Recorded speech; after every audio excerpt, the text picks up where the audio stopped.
అనగనగా ఒక అడవి ఉండేది. ఆ అడవిలో ఒక ఏనుగు ఉండేది. మిగతా జంతువుల కంటే తనే పెద్దగా బలంగా ఉన్నానని ఆ ఏనుగుకు చాలా గర్వంగా ఉండేది. ఏ జంతువు కనిపించినా ఏదో ఒక మాట అని ఎగతాళి చేసేది.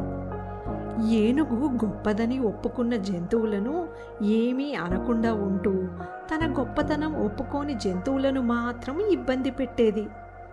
ఓ రోజు ఏనుగు నీళ్లు తాగడానికని చెరువుకు వెళ్తుంది. ఆ చెరువు పక్కనే ఒక చీమల పుట్ట ఉంటుంది. ఒక చీమ ఆహారాన్ని సేకరించి పుట్టలోకి తీసుకువెళ్తూ ఏనుగుకు కనిపిస్తుంది. అంత చిన్న చీమను చూడగానే ఏనుగుకు ఆట పట్టించాలని అనిపిస్తుంది.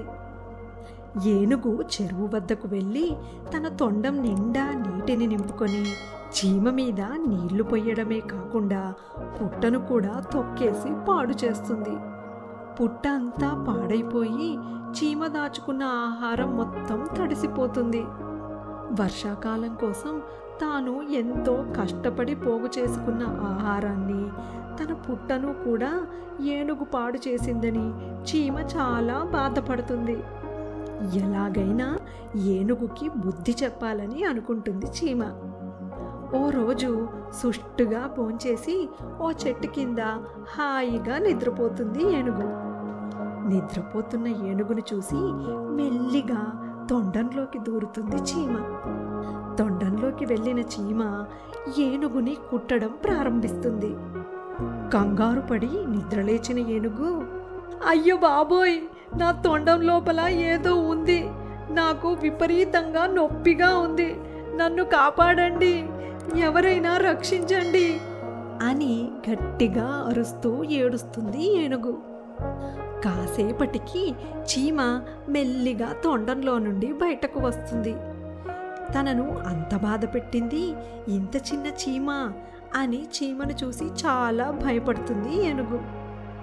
ఇంకోసారి ఎప్పుడూ నేను నిన్ను ఇబ్బంది పెట్టను, దయచేసి నన్ను వదిలేయి అని బ్రతిమాలుతుంది ఏనుగు. చిన్నదైనా పెద్దదైనా ఏ జీవికి ఉండే ప్రత్యేకత ఆ జీవికి ఉంటుంది. మరెప్పుడూ ఎవ్వరినీ కూడా తక్కువ అంచనా వేసి ఇబ్బంది పెట్టకు అని బుద్ధి చెబుతుంది చీమ. ఆ రోజు నుండి ఏనుగు తన తోటి జంతువులతో ప్రేమగా ఉండడం మొదలు పెడుతుంది. ప్రతి ఒక్కరిలోనూ ఏదో ఒక గొప్పతనం తప్పకుండా ఉంటుంది. ఎప్పుడూ ఎవ్వరినీ తక్కువ అంచనా వేయకూడదు.